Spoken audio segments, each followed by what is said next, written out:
I have two quick stories to share about things that really marked me about being a producer. I think one of them is when we did our first show, East Los High.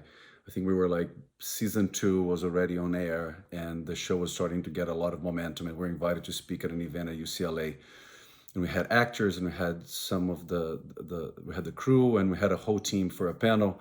And then when we finished the panel, um, a UCLA student, when we got to the Q&A, a young Latino man came to the microphone. He was like, you could see he was holding his emotions, and then he just took a deep breath and said, "I just want to say thank you for the first time in my life. I was so happy to see my home on a TV show, to see the house of my abuela on a TV show."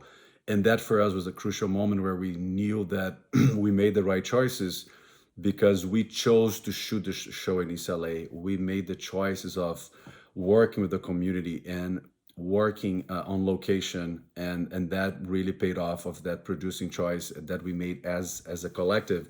And the second story that I always like to tell when I'm talking to aspiring producers that ask me for advice, because I think everybody thinks that being a producer is just like the coolest job in the world. And I always remember a dinner that I had a long time ago with Steve Gollin, and we were just, catching up with what happened that week with each other. And I was venting for 10 minutes about something that was happening on a specific project.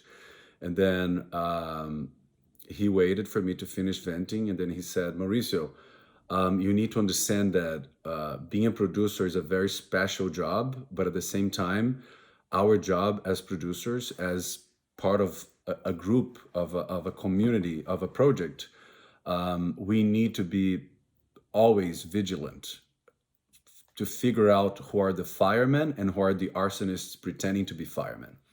Tomorrow we need to go back to this project and figure out who is who." And that really marked me as a producer because that was very freeing, and I've been using that exercise for a lot of things that I do.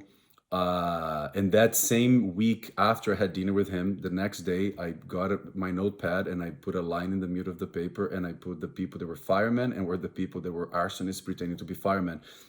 And that was very freeing because it takes a village, right? And you just need to, as a producer, your job is to just put that village together and do your best to have everybody bring their best to the game, which is to make that movie or that show happen.